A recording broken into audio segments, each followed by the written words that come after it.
Your Excellency, ladies and gentlemen, your guests, dear Mr. Dornfried, I think you know more about me than myself. Thank you for this introduction. Sometimes if the people introduce my biography, I'm really getting stressed about it. I said, how can one person do so much stuff? I cannot believe it, but it's not like that. I mean, I always answer to this question. My children still don't say aunt to me. They say mama, and this is the best thing of all.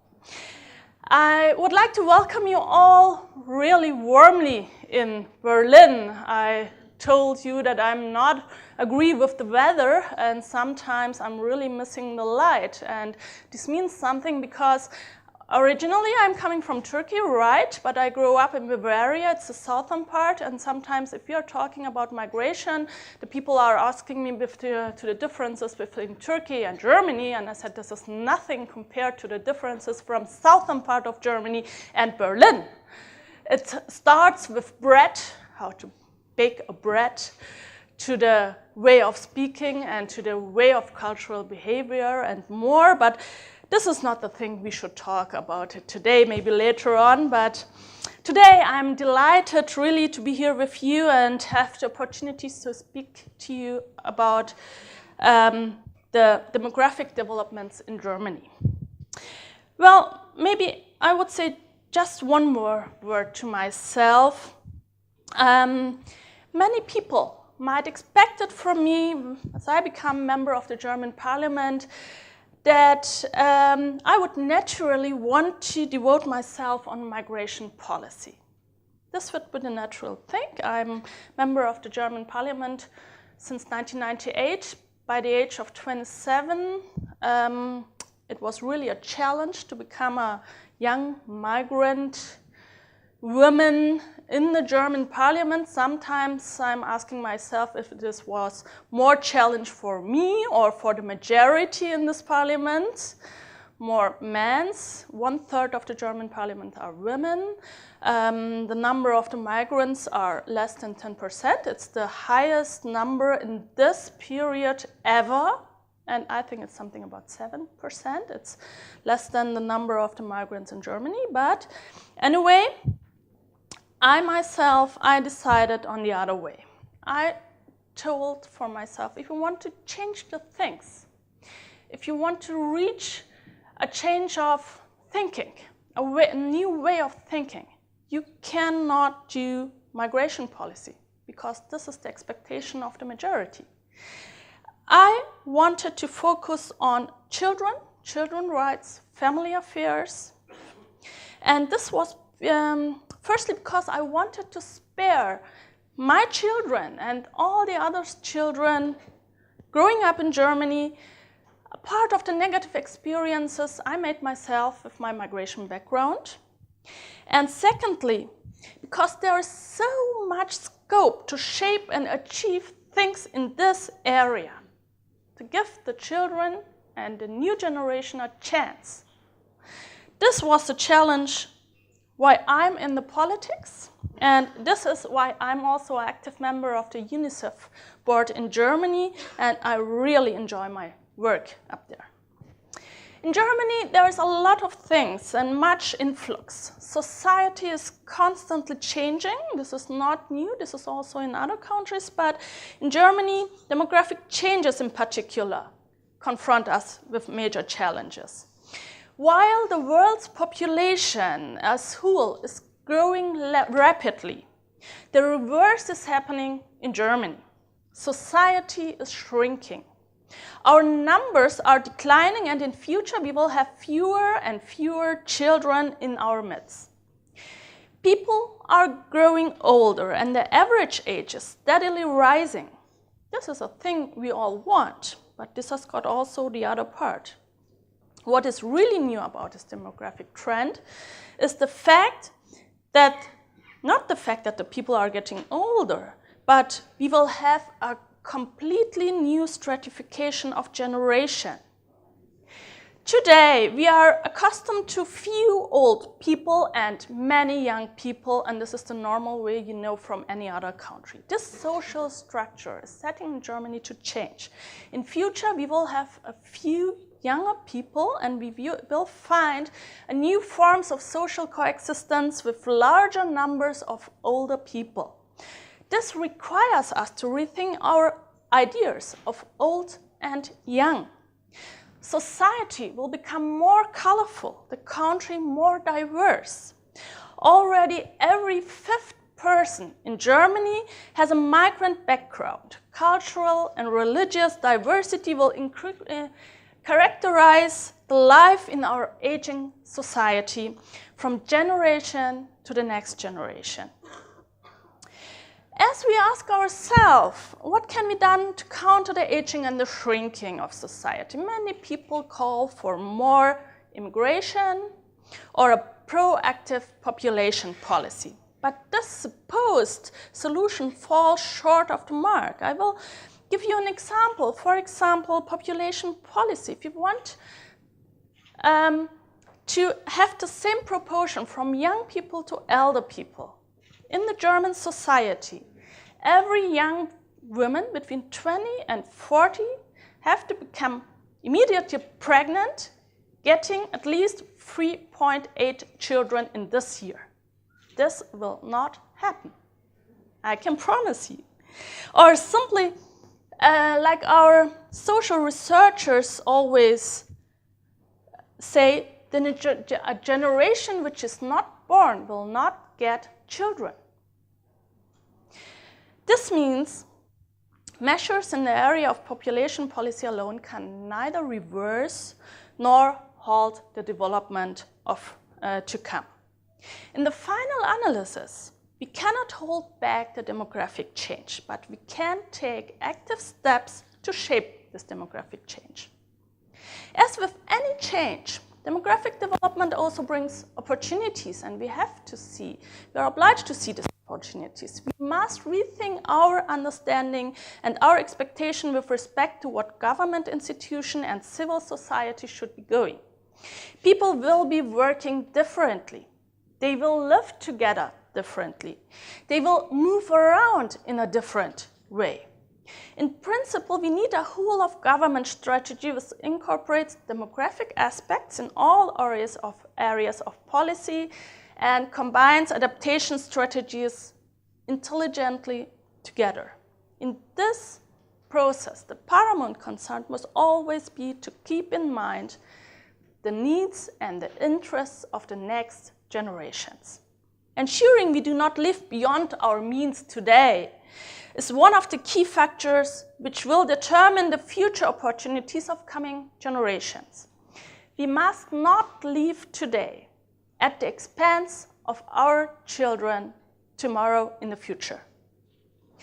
In the various areas of policy, we should already be thinking today about what will be happening tomorrow, which are the challenges, and take an open approach to the questions regarding the future. We must use the coming years to adjust these changes, and we must use the coming years because if we stop taking these challenges for serious today, the challenges will become bigger and even unsolvable. I will give you an example for this. One of the more urgent problems of demographic change is the shortage of skilled labor, which is already having an impact of some branches of industry and in some regions. The knock-on effect of the shrinking population is that the employment rate is also declining. We need the labor policy. We need all the people on work for our social system, for example. They are the ones who are paying the taxes. They are the ones who are paying the social security systems in retirement, for example. Workforces are aging and there is a shortage of skilled workers in Germany, and we know this. And to counteract this trend, we from the Green Parliamentary Group in German Bundestag, we are proposing a raft of measures in the areas of labor market, immigration, education, and equality. We can no longer continue to allow children to fall through the education system. And this will apply even more over the coming decades. No talent must be allowed to fall by the wayside. Ensuring the best educational opportunities for all is imperative in the interest of justice and of economic innovation and sustainability in this country. Despite having the right qualification, many women in the society are not integrated in the job market. In many cases, structural obstacles, discrimination, and the problem of balancing family and jobs and family and career is difficult for women to access in the job access. And this is not only a thing I'm saying, this is also what OECD always tells us, or the European Union. It is important to dismantle these obstacles and thereby enable more women to participate in the workforce as a whole. There is also an urgent need to improve the integration of migrants in the labor market. Germany is a country of immigration. It has been and it will be. We need people who want to live and work here. And if you want to encourage people to come to live and work in Germany, we need firstly dismantle bureaucratic obstacles. Secondly, we need simplified access regulation and attractive conditions in terms of immigration and integration policy, providing prospects for partners and educational opportunities for their children. Immigrants are future citizens, and that is how we should treat them. Not as guests, not as people who come to go home, as people who come here and stay here and as a part of the society. We must emphasize the need for integration from the very start, beginning from the preschool level in schools and in training, on jobs and also in daily life. It must be made easier for people to come to Germany and to access the jobs market, education and training. This also applies to migrants who are already living here. We should not forget them because they have sometimes the same problems like the first immigrants. In an aging population, we will have to work all together longer and longer.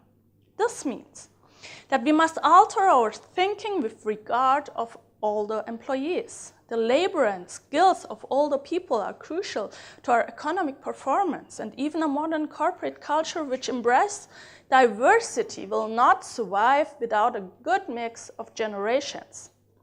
This means on the one hand that we need to exploit the potential of older people. On the other hand, we must enable people to stay fit for work as long as possible. There must be age-appropriate working conditions so that employees can stay healthy and until they retire. And we cannot dare definitely early in the retirement policy about which we are talking now. Again, in Germany, you know, the retirement age in Germany is 67 by now, and we are now talking again about 63, but this is really counterproductive to the politics we need in this country. We must promote lifetime learning by a combination of good advice, time for ongoing education, and intelligent funding systems for elder people on the labor market. The effects of a shrinking and aging population are already apparent, particularly in the rural areas. A modern policy to maintain the viability of rural areas must focus on broadening employment possibilities in the countryside and putting in place integrated development concepts. Alongside agriculture, for example, in the landscape, this means tourism. Why not? The production and processing of renewable raw materials, the production of renewable energies from biomass, sun and wind, and also the further processing of agricultural products.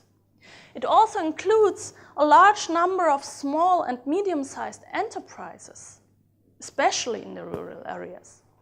Service and products offered in and for the region, as well as regional supply chains, help sustain the well-functioning community and social cohesion. Regional supply chains and business cycles need to be expanded and promoted in order to bring regional products and goods to market Think global, act local. This is the way how we think about green politics. The internet, too, is crucial to the development of rural areas. E-government and easily accessible, barrier-free internet and media services will in future play a key role in these areas. They can compensate in part for the lack of mobility of the people and those with disabilities and help to maintain the quality of life, a good life we are talking about.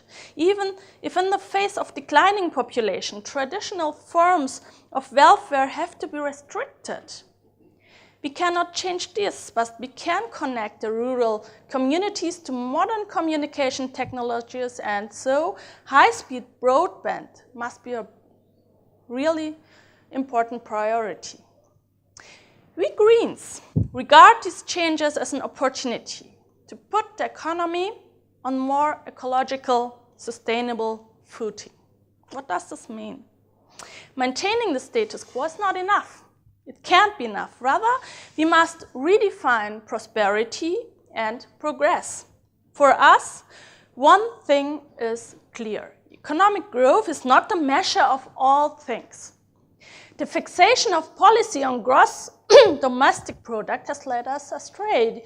GDP says nothing about the important things that takes a country to success. Ultimately, if growth is both at the expense of the destruction of the environment and injustice, it actually makes us poorer. When it comes to decoupling economic growth and environmental consumption, the challenges lies in drastically reducing the world's current consumption of resources. We are really campaigning for a far-reaching efficiency improvements for a political, social, and cultural climate which can be made reality, which is not just a vision. We need a new yardstick to measure prosperity and quality of life, this good life, a new indicator which factors in the social and ecological dimension of prosperity.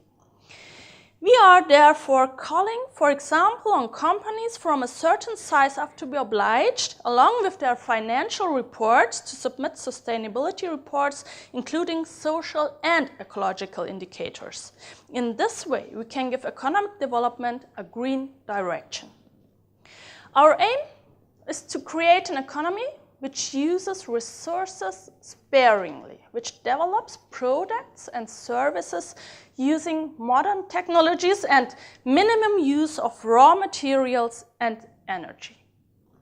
This too is a part and a parcel of intergenerational fairness, because it is not right for us to create our own prosperity at the expense of future generations. Sustainability is not just a word. It's a responsibility and it's a challenge. Thank you for listening.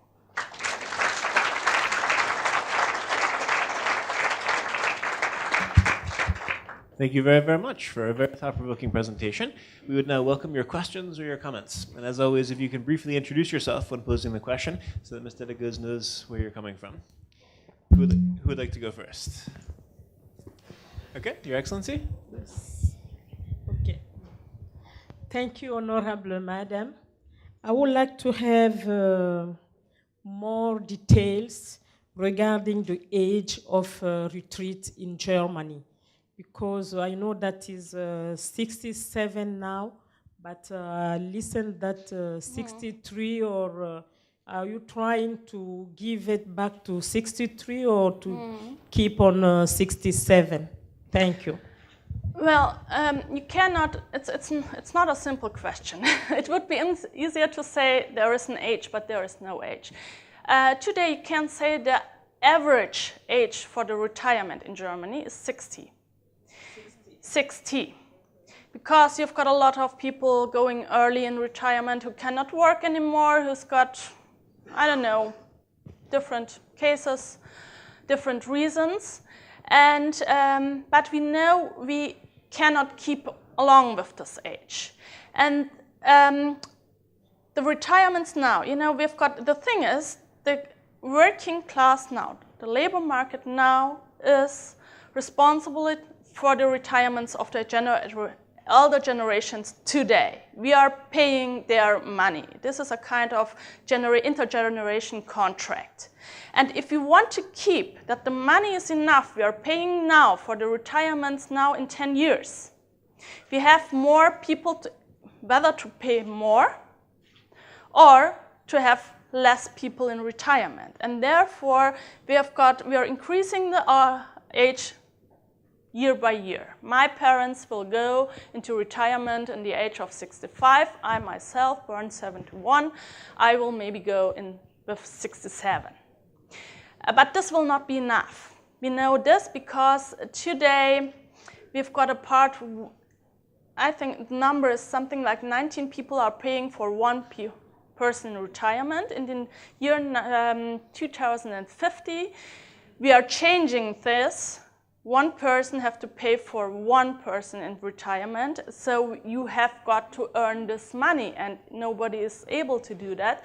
And we are now discussing, but only the Social Democrats and the Christian Democrats today are discussing for special groups who worked 45 years. They started by the age of 15 to work and are now 60, that they can go early in the retirement, but it's really popular. Everybody wants to go in retirement. It's not popular to work in the age of 62 or 63. I know this, but on the other side, this will cost us millions of euros we don't have, and we don't have now, and we will not have in the future.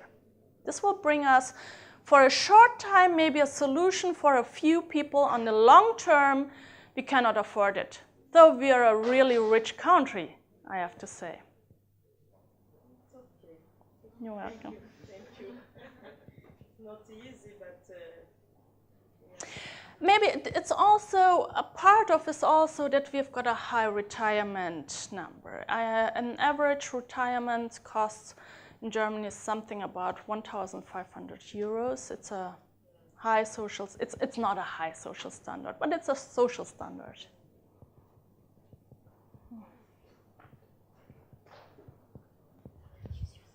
Good afternoon. My name is Julia. I'm from Washington, D.C. I work at a foreign policy think tank there. I really enjoyed your talk. Thank you so much for being here. I wanted to return to something you spoke about toward the beginning, which was how your party is planning for the shifting population in Germany. The idea that the population is aging and there will be less young people. And as a young person, I don't know, it just sounds scary. And what are the plans that you make? Like what changes do you foresee in how society will operate? Well, we cannot talk in Germany about a population policy. France, for example, has got a kind of a population policy. I will give you an example. They've got this children welfare, and you can get the children welfare if you've got 3 children, not before. In Germany, you get it per each child. It's a kind of Kindergeld, children's money, how we call it. But it's maybe also because of the German history we cannot talk about a population policy. But you can do a lot of things to restart. For example, women. We in Europe or in OECD statistics, we have got less women on the work, especially on the full-time work. We've got something about 67 to 70% of the women working, but 80% of them half-time. And it's a kind of, working is not just working, it's a kind of integration in the community. It's also social security you get with this. And we know today, if you look in the statistics, who is poor in Germany, we know they're families and they're women. And the women, they will stay poor if they retire because they don't have the social welfare, they have got just the social welfare, but not the social security because they didn't work. And so we have to change the systems two in the same time. First, we need more social security, and therefore we need more people on the work, in the labor market. And in the second part, we have to activate more groups. The one is the women. The second one is what about the migrants we've got in Germany, or the less educated people. We cannot afford any less educated people anymore in Germany. And we also need the elder people on the job. So with these two measures, more migration, more women, on the work with a system which allows that they can work. This is the other part of this. And more people working longer. The three of them is a full-size answer. It's a maybe a try. But you don't have to get scared. We are really nice people up here in Germany.